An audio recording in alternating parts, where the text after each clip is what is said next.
I just want to thank our partner, Mira Fertility Tracking, for working with us to help women to get connected to the opportunity to actually measure hormones at home. It is the technology that I personally used during my menopausal transition. It was life-changing for me. You can find more information on Mira on our website at menocoaching.com, and you can also find it in our show notes. We look forward to supporting you and your hormone transition.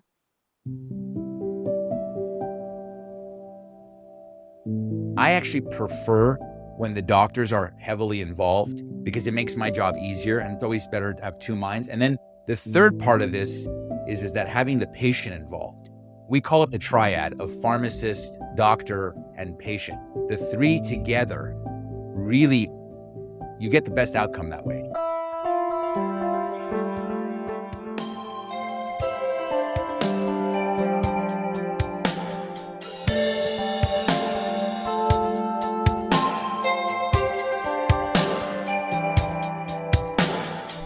Hello and welcome to What I Wish I Knew. I'm your host, Irene Ortiz-Glass. What I Wish I Knew is dedicated to providing women with information and a guided path to finding healing, purpose, and joy.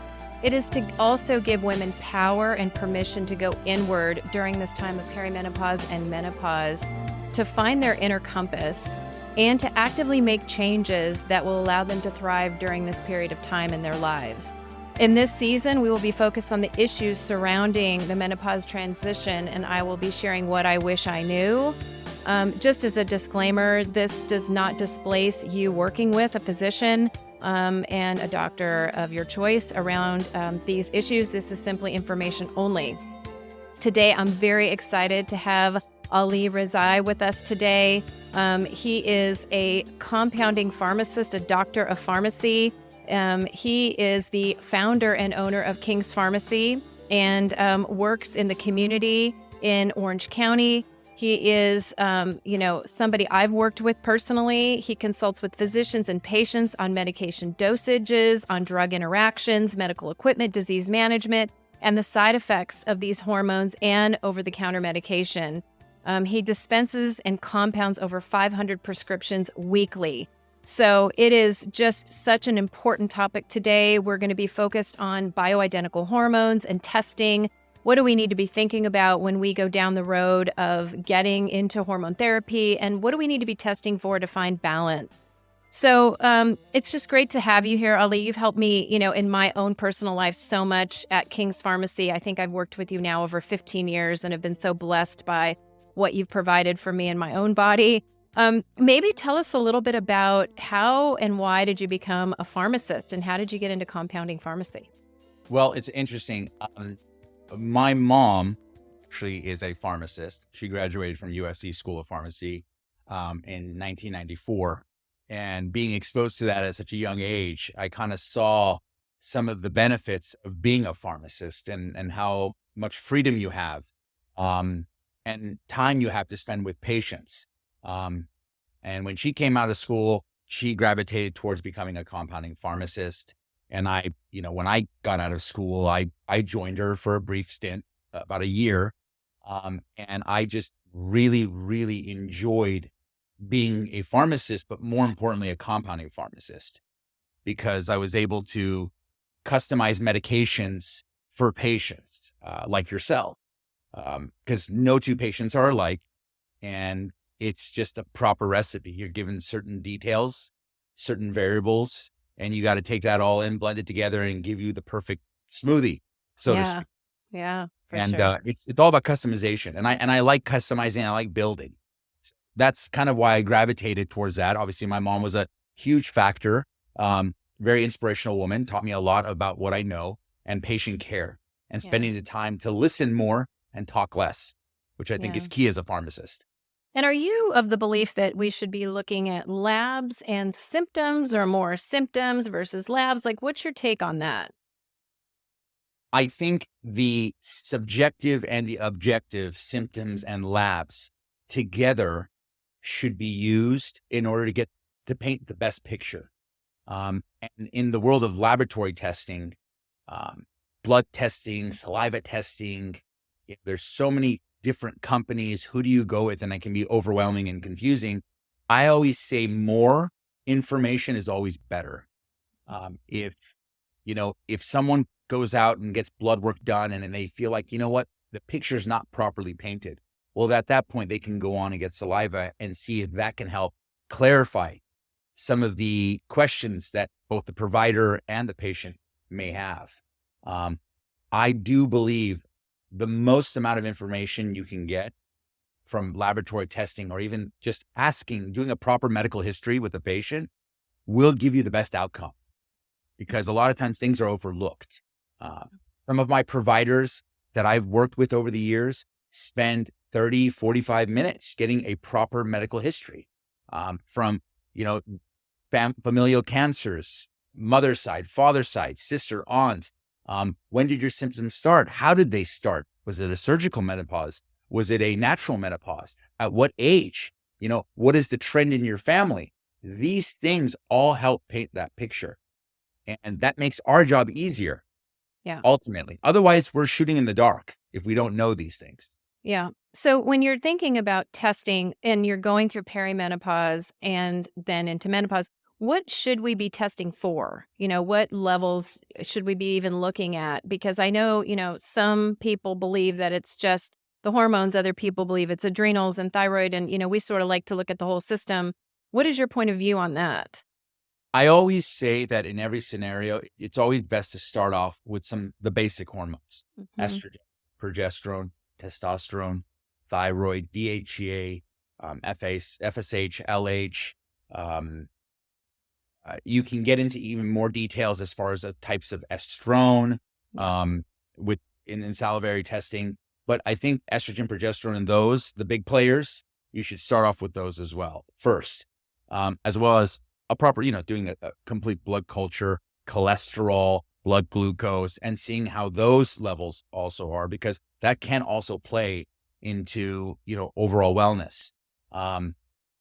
But during perimenopause specifically, I target the big players, the EPT, as I call them, estrogen, progesterone, testosterone, because they all contribute to how a woman feels. Yeah. And although people will say, well, if you've got hot flashes or night sweats, that usually means that you have a lack of estrogen. Well, it could also mean that you have too much progesterone. Yeah. So that's the thing. It's not just as simple as pinning a specific symptom to a specific level. Yeah. I wish it was that easy. Me too. Yeah. Right? Because then I would see a patient, and after 3 months, we'd have it nailed down and the patient would be going along their way and they'd be happy. The fact of the matter is, it's not that easy. Yeah. Hair growth is a big thing. You can have too much testosterone and that can cause hair loss. You can not have enough estrogen or progesterone. That can also cause hair loss. So there's there's so many different elements to this. And even answering the question of perimenopause versus menopause, look, I say, get me as much information as possible. Give me the estrogen, the progesterone, your thyroid, TSH, free T3, free T4. Give me everything and allow me to digest it with your provider. And hopefully we can come up with a remedy that works. So how do you work with the providers? Are these people that you've worked with for a long time? How do they find you? What's the relationship that you have with the providers? I know for me, I've worked with one woman for years who always goes to King's to get, my stuff compounded. So I'm wondering, how does that relationship work? I mean, many of the women we work with are really struggling with their providers. And I'll ask you the question about synthetics in a minute, but they don't even believe in compounding. I bring it up to them and they're saying to me, wow, my doctor doesn't even believe in compounding. So right. How do you work with the provider to find, what's best for a woman? I always joke, there's certain things that you have to understand, like providers, like in-laws, like parents. You can't change the way they think, right? Some providers were educated in a specific way where they were maybe not exposed to what you and I have been exposed to. Yeah. And I'm not in the business, nor do I have the energy to sit here and try to convince a doctor or nurse practitioner or provider who is so far on one side that if they don't see the benefits, then that's okay. That doesn't mean they're not a great provider. They may not be the best provider for our scenario. Yeah. But I can tell you there are thousands. They're everywhere. Yeah. And the more that are coming out of school are open to these therapies. Yeah. How I've developed my, network of providers over the years starts off with a simple conversation. Hey, I've got a patient that has XYZ issues, and these are her levels. What do you think we should do? Yeah. The moment I hear that question, it's like, well, this doctor's, I can just tell, wants to find the best solution for the patient. Yeah. When she says, what are we going to do? She wants to know my input. He wants to know my input, and I'm here to help. Yeah. Some doctors will say, hey, you know what? These are the levels. These are the symptoms. You take care of it. So in those scenarios, it's kind of like we're navigating a little bit more. I actually prefer when the doctors are heavily involved because it makes my job easier, and it's always better to have two minds. And then the third part of this is that having the patient involved. We call it the triad of pharmacist, doctor, and patient. The three together really, you get the best outcome that way. Yeah. And then there's a third type of doctor that says, you know what? I don't really care much for it. I haven't done any hormone levels. I haven't really asked a lot of questions. What do you think we should do? And those ones are kind of like a blank canvas. And so I'll say, hey, listen, let's get as much information as we can. We'll talk to the patient, get some details. They'll call, order some labs, and then together we'll come back and have a quick 5-minute chat about the patient, what they've experienced with as much information as possible. And we'll come up with a remedy or a therapy that works for them. Yeah. So there's multiple avenues. And I've seen certain doctors that really, really over the years have gone above and beyond in doing a full medical history, getting as much lab work as they can. And then, they'll recommend the patient to us and we'll go from that direction. So it really, there's not an exact way to do this, but I've just seen so many doctors over the years do such a great job that That's network good to has know. expanded. It's available to us. I think the other thing you're mentioning is like the triad. It's the patient advocacy, right? Like for myself, I've had to really learn my body to go to you and say like, hey, I had a really great conversation with one of your pharmacists the other day because I was like struggling with the dosage and, he recommended something that nobody had recommended before and it really helped. So I think there's this whole idea too about like the advocacy of the patient talking to you. So tell us the difference now. Everyone is talking about bioidentical versus synthetic. There's some doctors that, really don't believe that bioidentical matters or it's not as effective even as a synthetic hormone. Can you give us some insight into the differences of those two things? Sure. So let's start off with the word bioidentical. Bioidentical meaning same as what the body produces. That's literally what the word means. So when I'm giving someone estradiol, that's the same hormone that their body is producing. Therefore, when I test their levels via blood test, I can see how much estradiol is in the system because there's not a specific lab for a synthetic drug. There's a lab for that hormone. Right. So when I replace it, I can see what it's doing in the body. So that's an example of a bioidentical hormone. Now, if a doctor is not really familiar with bioidentical hormones, they're probably familiar with Viveldot, Minivel, Estrogel. These are all bioidentical, commercially manufactured hormones. Viveldot and Minivel are a patch. They're available commercially, and it is bioidentical estradiol. So if they're comfortable with Vivel and Minivel, we're not too far away from a compounded biestrogen cream. And then the question of synthetic. Synthetic, as the word states, is to be essentially synthesized in a lab. Is a deceiving word, and it causes a lot of confusion.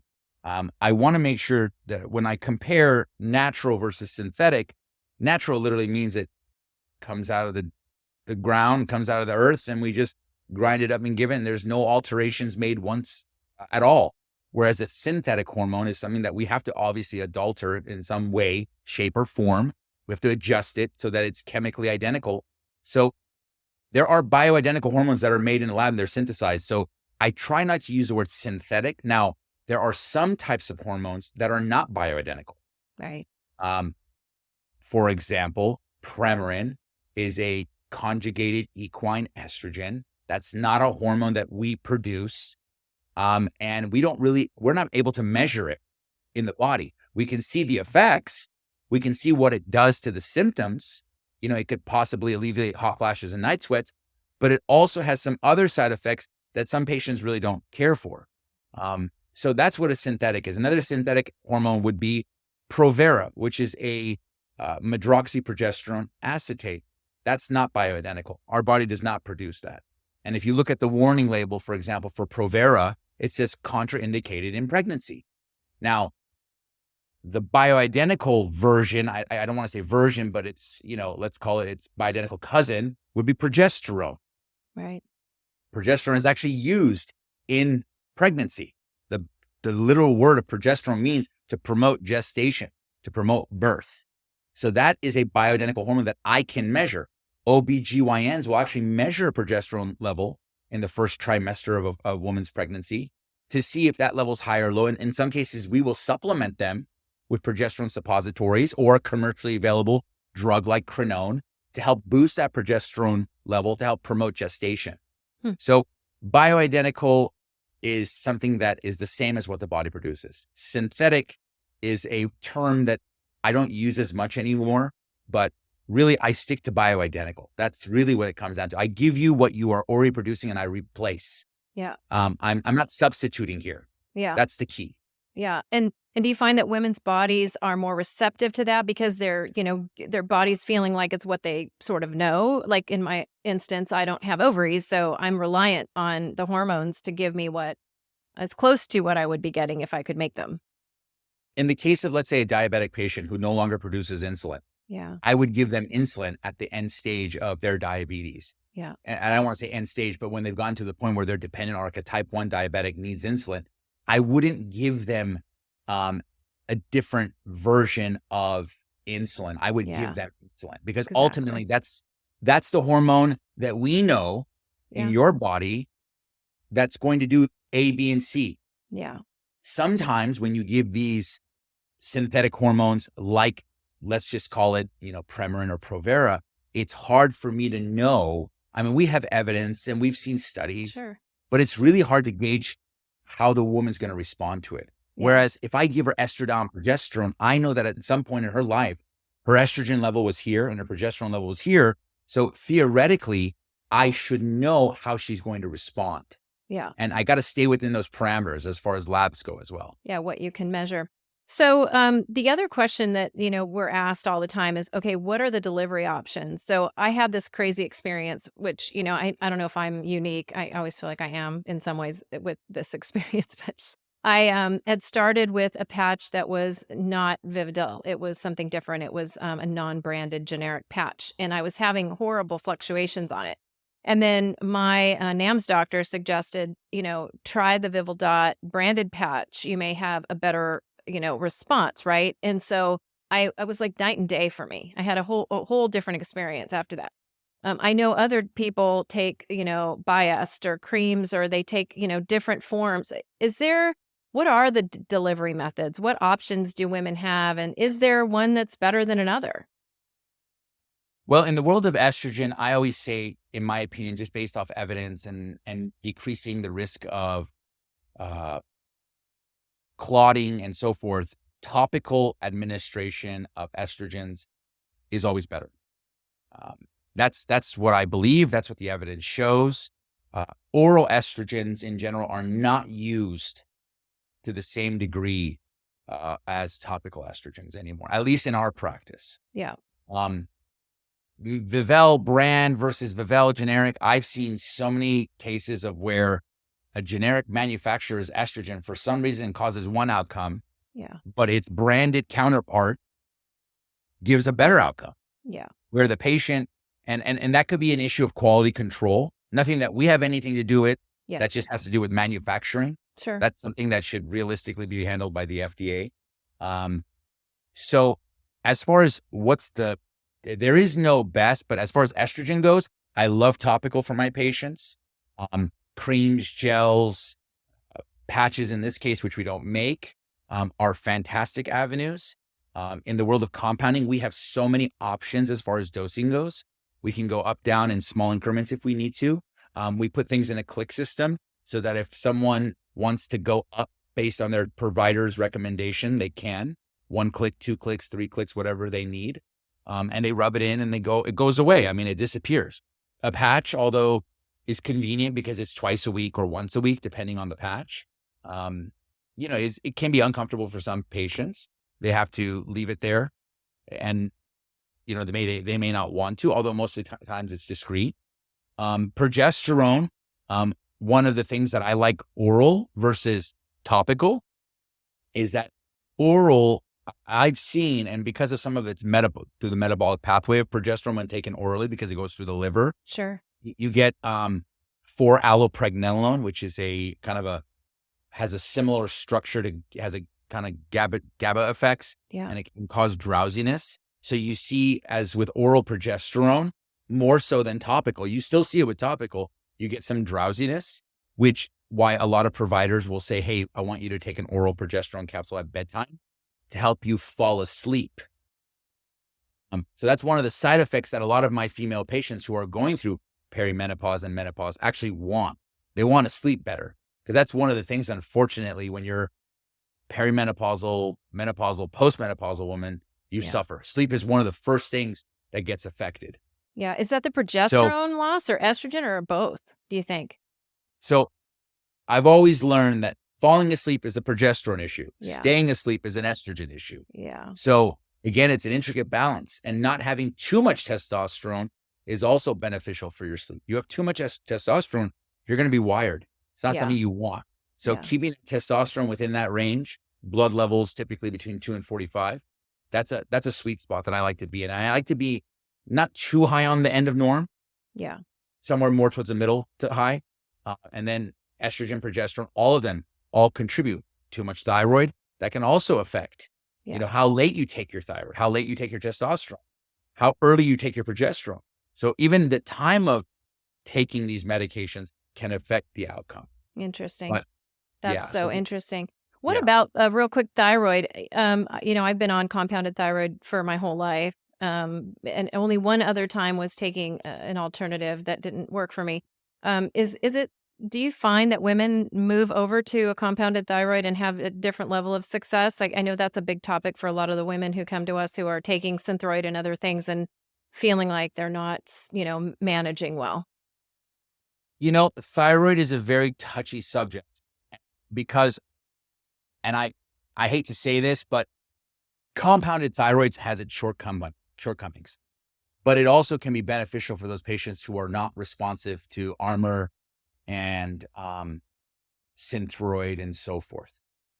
Synthroid obviously is levothyroxine, and then you've got liothyronine, which is T3, and levothyroxine is T4. The thing is that those are obviously being bioidentical. There's a lot of fluctuations, and thyroid is something very hard to kind of get a grasp on. That's why a lot of doctors will just give Synthroid. It's easy. It metabolizes itself from T4 to T3, and patients get good responses. If they're teeter-tottering between one dose and another dose and they just can't nail it, I think that's a great time for thyroid to come in. Or when there isn't a dose option, a ratio available, because like Armour, for example, has a 4-to-1 ratio of T4 to T3. Some doctors will say, well, Armour only comes in a, quarter grain, half grain, full grain. We want someone to be at 3/4 grain. Yeah. We don't want them to take 3 pills. And we want also there's other additives sometimes in Armour that some patients don't do well on. Yeah. So they'll ask us to make something. So in those cases, when I see that levothyroxine is not working, I think bioidentical thyroid can be handy. When Armour's not working, the compounded T4, T3 can be helpful. Sure. It really just depends on the patient. Okay, great. So Ali, tell us how people can find you if they're interested in connecting either their practitioners to you or working with you directly to get, some recommendations. How can they find you? Well, first and foremost, one thing I forgot to mention is, in the first question is why compounding pharmacy, and I just want to let the viewers know, we're actually going to be moving to a brand new facility here in Irvine in about 90 days, right by John Wayne Airport, which is going to be kind of like a state-of-the-art facility that myself and my business partner, Dr. Ronnie Dabini, are going to be coming together from our stores, bringing all of our patients together so we can kind of bring the best of all worlds together and manage all these patients under one, facility rather than having multiple locations. That's number one. We're at 17500 Red Hill Avenue, Suite 250 in Irvine, California. You can reach us on the web at www.kingspharma.com or drcompound.com. You can also Google us.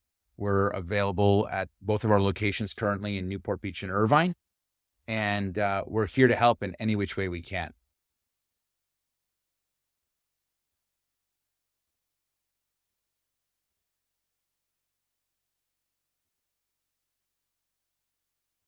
So thank you everyone today for joining us. This has been such an informative session. I know many of you have questions about hormone therapy and compounding pharmacy. So make sure that you go to the King's Pharmacy website. Also on our website, you will see a link to Ali's information, this podcast, as well as video on demand, which will be available to you.